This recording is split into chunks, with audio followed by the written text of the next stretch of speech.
Want to speak real English from your first lesson? Sign up for your free lifetime account at EnglishClass101.com. Hi everybody, my name is Alicia. In this video, I'm going to talk about how to make embedded questions in English. Let's get started.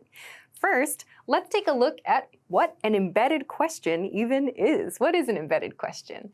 An embedded question is a question inside another question or inside a sentence. Embedded questions are used to make questions softer or more polite. So in this lesson, I'm going to compare embedded questions, questions that are inside something else, with direct questions. So we can see how we need to change the questions in order to make this inside type of question. So let's start by making these two sets. So the first one is this direct question set. So here are some samples of just very, very basic direct questions. What time does the bus leave? What time does the bus leave? Very basic question, information question, right? Or who ate my sandwich? Who ate my sandwich? Again, very simple, basic question. One more, what is the password? What is the password? These are simple, basic, direct questions. Then let's compare this to embedded questions. So let's change these direct questions and put them inside another question or another statement. And let's take a look at what happens to the questions when we do this. So the first direct question was, what time does the bus leave? In an embedded question, for example, we could say, can you tell me what time the bus leaves? Can you tell me what time the bus leaves? So you can see this question, what time the bus leaves, is different from the direct question. What time does the bus leave?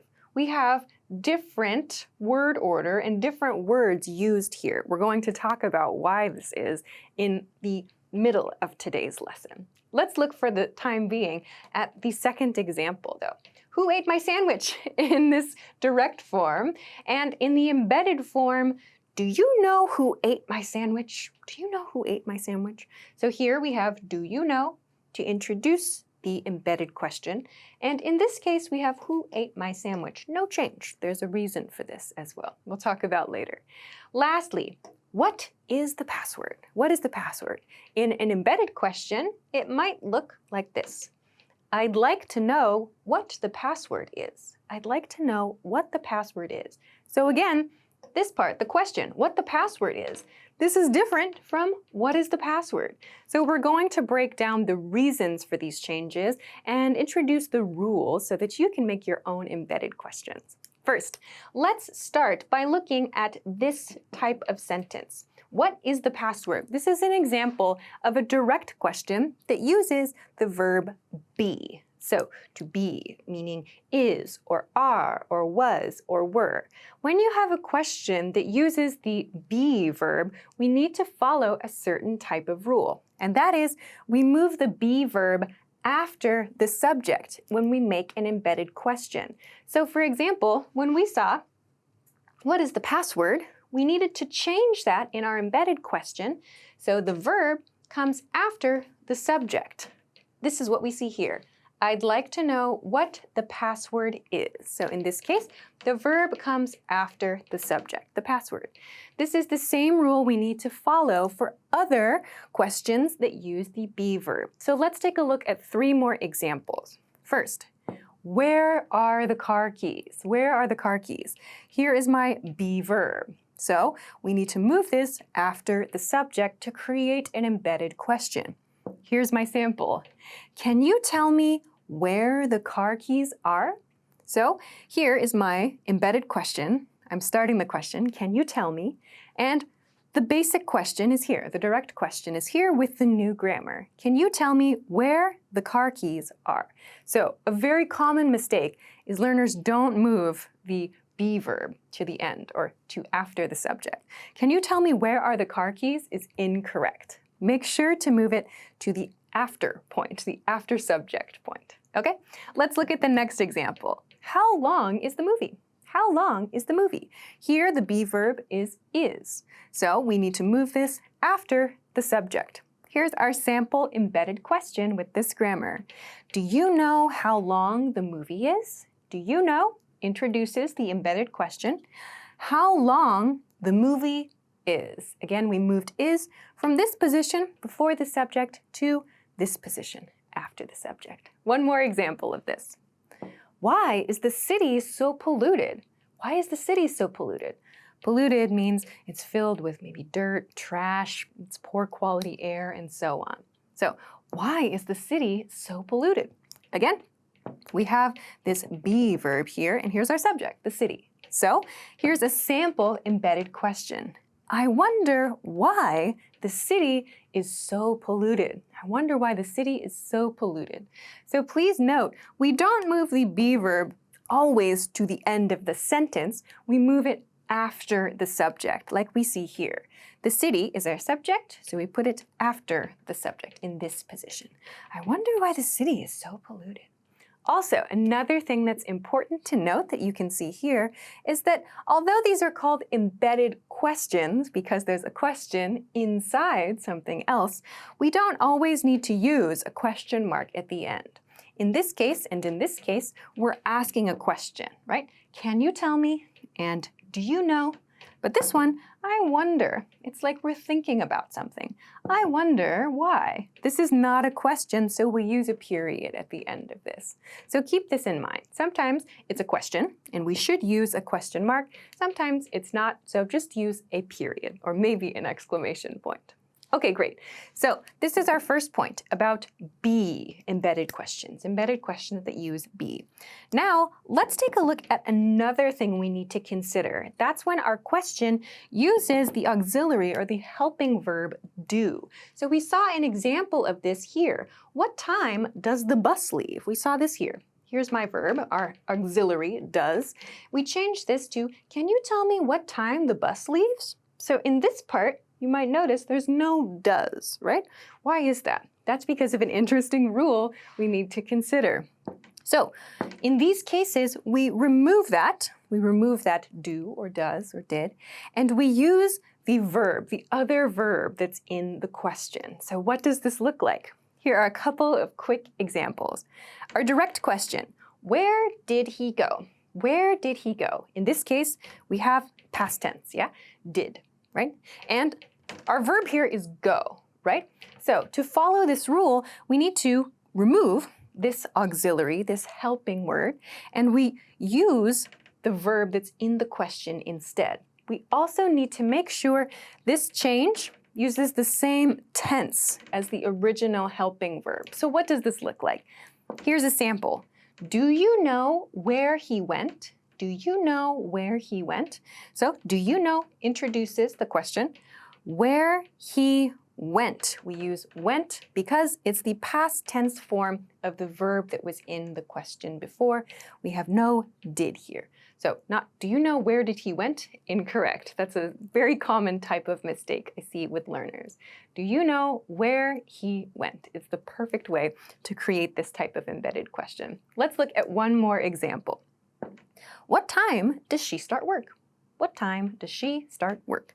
So again, we have does here, does, all right? So we need to remove that, and we have this start in this case. We have the verb start. So what's a sample sentence here? I'm not sure what time she starts work. I'm not sure what time, so we have this part, remains the same, what time she starts work. So we have our verb here matching the tense of the sentence. In this case, this is a present tense sentence, right? So we have the present tense verb structure applied. She starts work, right? So keep in mind, we always have to use the same tense that does is used in the original question, but we have to remove that does and use that tense for the verb that's actually in the sentence. So this one can be a little bit tricky to remember. It's kind of a special grammar point, but this is how we use the do verb rule with embedded questions. Okay, great. So one more quick point about this is if you have a question like this, Who ate my sandwich? There's no be verb and there's no do verb. Lucky you, there's no change. So, who ate my sandwich? A question like this that doesn't have this verb or this verb doesn't require any change. We can simply use it in the embedded question as it is. Who ate my sandwich? Can be put into the embedded question with no changes. So that's the one that's easy to remember. So be and do questions are the ones you really need to think about. Okay, great. Let's move on to the last part for this lesson.